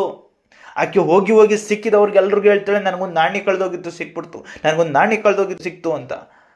ಆ ಥರ ಪ್ರಭು ಯೇಸು ಕ್ರಿಸ್ತರು ನೀನು ನಾನು ಬದಲಾಗಿ ಅವರ ಬಳಿಗೆ ವಾಪಸ್ ಹೋದರೆ ದೇವದೂತರು ಎಲ್ಲರೂ ಇರುವಾಗ ಅವರ ಎಲ್ಲರ ಹತ್ರ ಹೋಗಿ ಹೇಳ್ತಾರಂತೆ, ಈ ಥರ ಒಂದು ಆತ್ಮ ನನ್ನಿಂದ ದೂರ ಆಗೋಗಿತ್ತು, ಅದು ಮತ್ತೆ ನನ್ನ ಬಳಿಗೆ ಬಂದಿದೆ ಅಂತ ಸಂತೋಷದಿಂದ ಎಲ್ಲರ ಹತ್ರ ಹೇಳ್ಕೊಂಡು ಸಂಭ್ರಮಿಸ್ತಾರಂತೆ. ಅಷ್ಟು ಪರಿಪೂರ್ಣ ಆನಂದವನ್ನ ಒಂದು ಆತ್ಮದ ರಕ್ಷಣೆಯಲ್ಲಿ ಅವರು ಪಡೆದುಕೊಳ್ತಾರೆ. ಇದು ಅವರ ಸಂತೋಷ. ಹಾಗಿದ್ರೆ ಒಬ್ಬ ವ್ಯಕ್ತಿಯಿಂದ ದೇವರಿಗೂ ಕೂಡ ಸಂತೋಷವನ್ನು ನೀಡುವಂಥ ಒಂದು ಅವಕಾಶ ಇದೆ. ಅದು ಏನಂದರೆ ನಾನು ಮಾಡುತ್ತಿರುವ ಪಾಪವನ್ನು ಬಿಡುವುದೇ. ನಾನು ಆಶಿಸಿದ ಆಶೆಗಳಿಂದ, ನಾನು ಲೌಕಿಕತೆಯ ನಂಟಿನಲ್ಲಿ ಒಳಗಾಗಿ ಬಿದ್ದಿರುವ ಸಂಭ್ರಮದ ಕ್ಷಣಗಳಿಂದ ಅಥವಾ ನನ್ನ ಲೋಕದ ಕಗ್ಗಂಟುಗಳಿಂದ ಬಿಡುಗಡೆಯನ್ನು ಹೊಂದಿ ಕ್ರಿಸ್ತನ ಪ್ರೀತಿಯಲ್ಲಿ ನೆಲೆಯಾಗುವುದೇ ನಾನು ನೀಡುವ ಸಂತೋಷ. ದೇವರಿಗೆ ನಾನು ನೀಡುವ ಸಂತೋಷ ಅದೇ.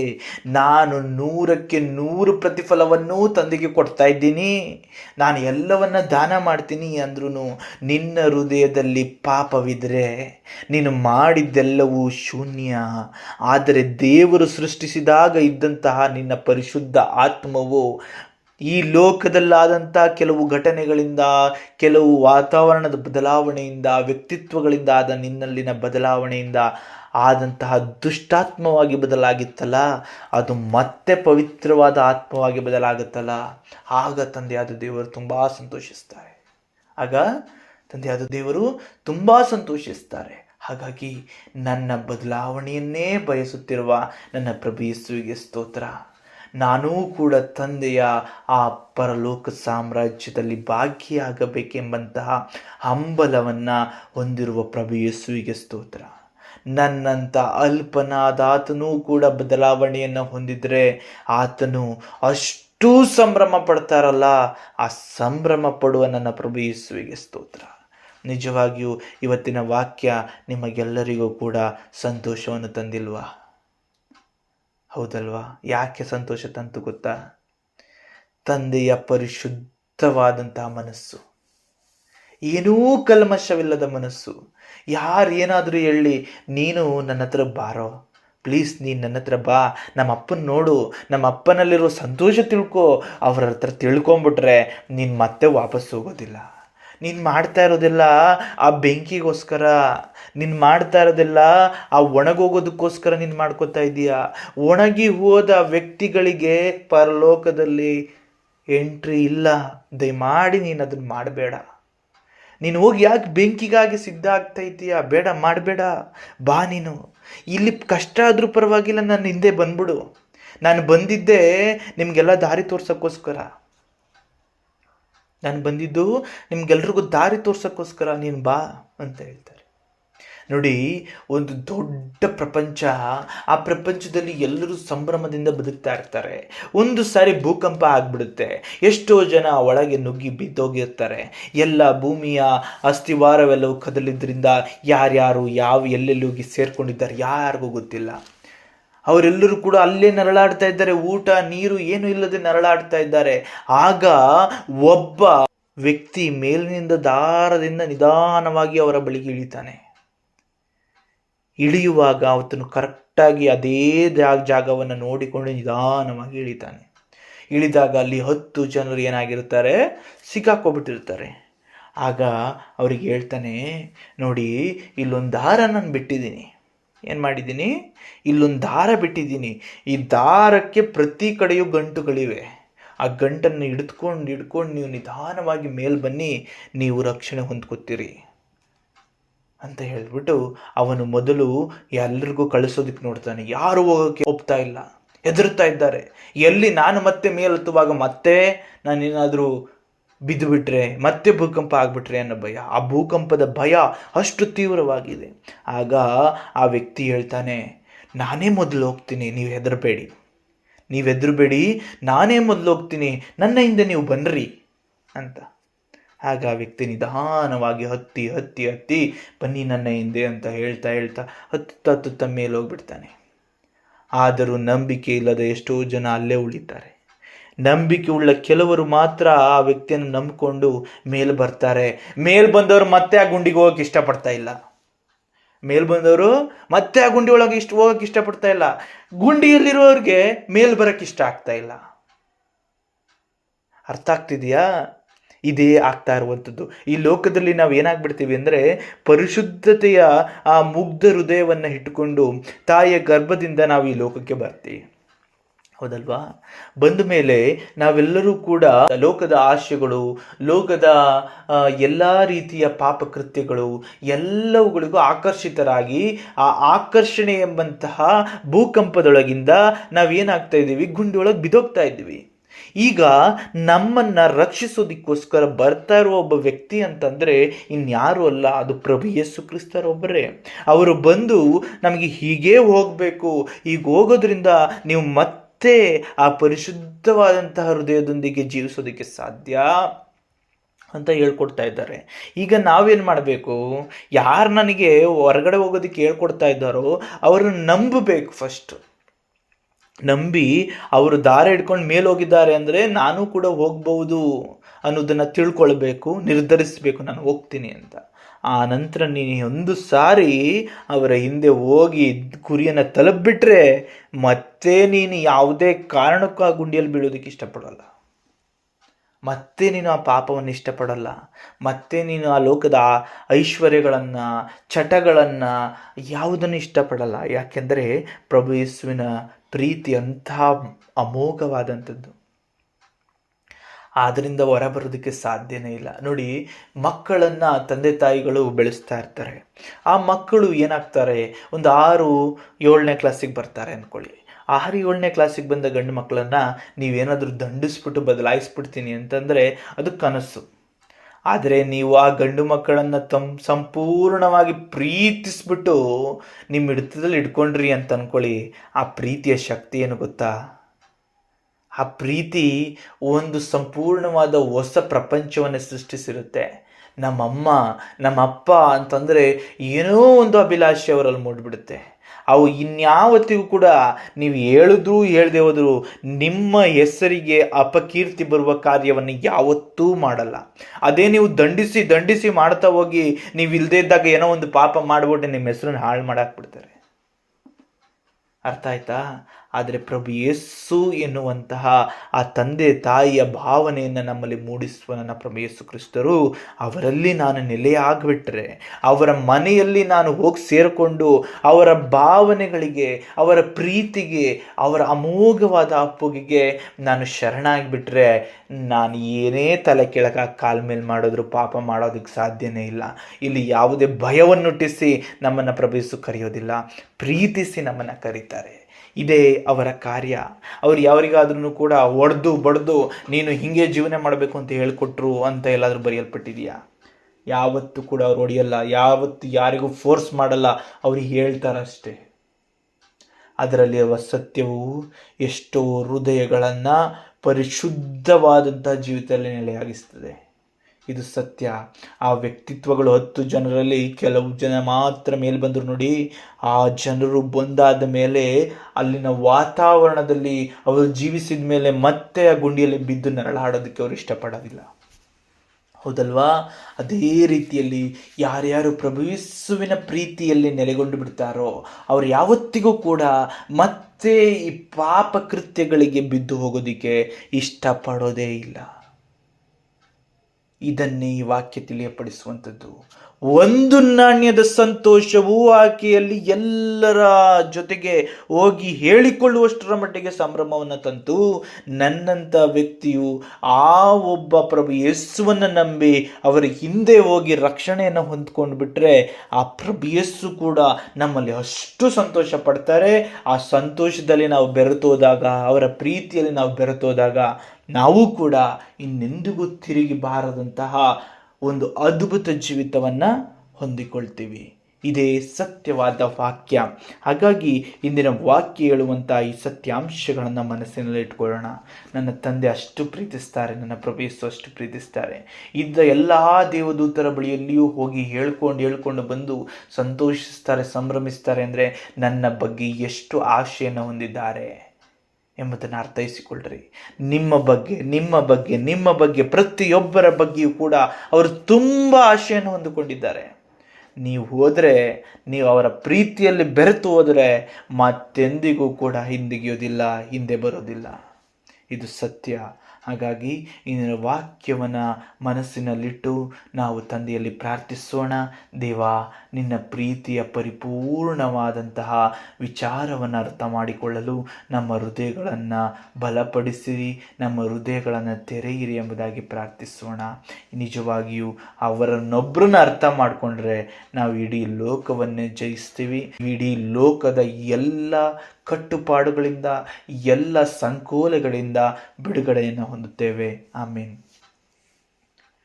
ಪ್ರೀತಿ ಸ್ವರೂಪನಾದ ತಂದೆಯೇ, ಹೌದು ಸ್ವಾಮಿ, ನೀವು ಒಂದೊಂದು ನಾಣ್ಯವು ಹೇಗೆ ಒಬ್ಬ ಹೆಣ್ಣು ಮಗಳು ಕಳೆದುಕೊಂಡರೆ ಅದನ್ನು ಬಿಡದೆ ಹುಡುಕಿ ಅದನ್ನು ಪಡೆದು ಅದರ ಸಂತೋಷವನ್ನು ಸಿಕ್ಕಿದ ಪ್ರತಿಯೊಬ್ಬರಿಗೂ ಹೇಳಿಕೊಂಡು ಸಂಭ್ರಮಿಸ್ತಾಳೋ, ಹಾಗೆ ನಿಮ್ಮಂಥ ಪ್ರತಿಯೊಂದು ಆತ್ಮಗಳು ರಕ್ಷಣೆ ಹೊಂದಿದಾಗ ನಾನು ದೇವದೂತರ ಬಳಿಯಲ್ಲಿ ಹೇಳಿಕೊಂಡು ಸಂತೋಷಿಸ್ತೀನಿ ಎಂಬುದಾಗಿ ತಿಳಿಯಪಡಿಸಿದ್ದೀರಿ ಸ್ವಾಮಿ.